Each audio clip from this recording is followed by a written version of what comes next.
Sejak manusia pertama kali mengenal api, menanam benih di tanah, dan membangun peradaban, ada satu pertanyaan besar yang selalu menunggu jawaban. Kemana kita akan pergi setelah mati?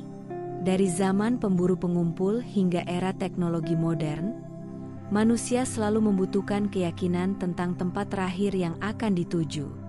Lalu lahirlah konsep surga dan neraka.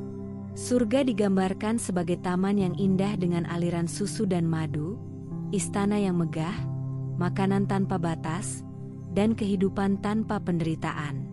Neraka digambarkan sebagai lautan api, siksaan tanpa akhir, dan penyesalan abadi. Dua gambaran ekstrim ini menuntun manusia pada satu hal: ketaatan karena ketakutan, dan ibadah karena imbalan. Namun jarang sekali manusia bertanya, apakah Tuhan yang Maha Pengasih benar-benar menciptakan surga hanya untuk memanjakan dan neraka hanya untuk menghukum? Apakah kasih sayangnya yang tak terbatas diukur dengan standar upah dan ancaman seperti logika manusia di pasar dunia? Jika surga adalah tempat bagi jiwa yang baik, maka apa arti kebaikan di mata Tuhan? Banyak manusia merasa cukup hanya dengan menumpuk pahala formal seperti berdoa, berderma, berpuasa, beribadah di rumah ibadat, bermeditasi, atau melakukan ritual-ritual agama lainnya. Namun di saat yang sama, lidahnya melukai hati orang lain, pikirannya penuh dengan kebencian, dan perilakunya menimbulkan ketidakadilan. Mereka mengejar surga akhirat sambil menciptakan neraka di bumi bagi makhluk lain. Inilah ilusi terbesar tentang surga dan neraka.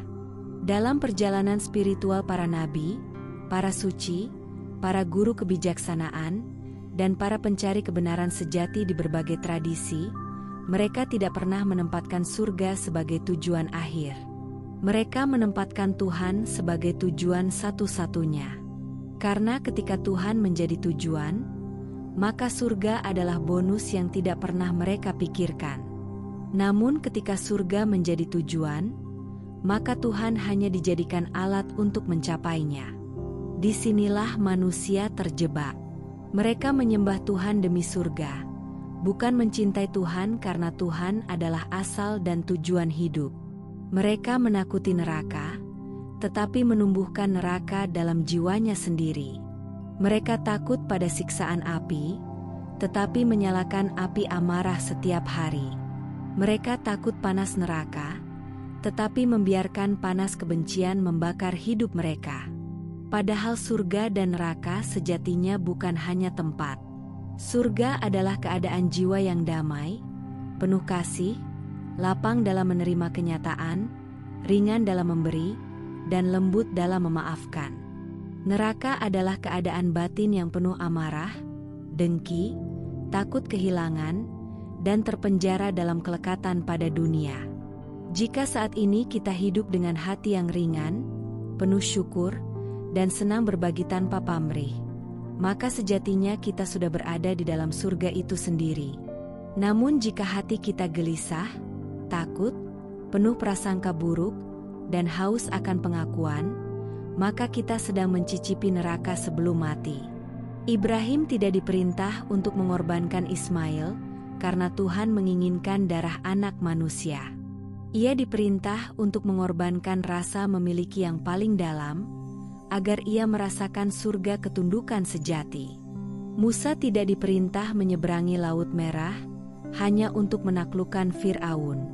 Ia diperintah menyeberangi ketakutannya sendiri, agar ia merasakan surga kebebasan sejati. Buddha tidak meninggalkan istana hanya untuk menjadi pertapa. Ia meninggalkan semua kelekatan duniawi agar mencapai surga pencerahan sejati. Yesus tidak mengajarkan cinta kasih hanya untuk dikagumi. Ia mengajarkan bahwa surga sejati ada ketika manusia rela mengampuni bahkan mereka yang menyalibkan. Mereka semua tidak pernah menjadikan surga sebagai tujuan.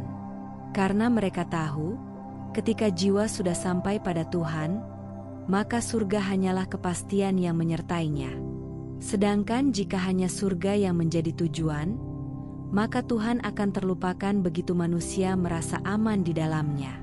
Maka wahai manusia, jalan pulangmu bukan menuju surga. Jalan pulangmu adalah menuju Tuhan. Surga adalah tempat berlabuh, namun Tuhan adalah samudera tanpa batas. Neraka bukan hanya di ujung waktu, melainkan hadir ketika kita membiarkan ego menutup cahaya jiwa.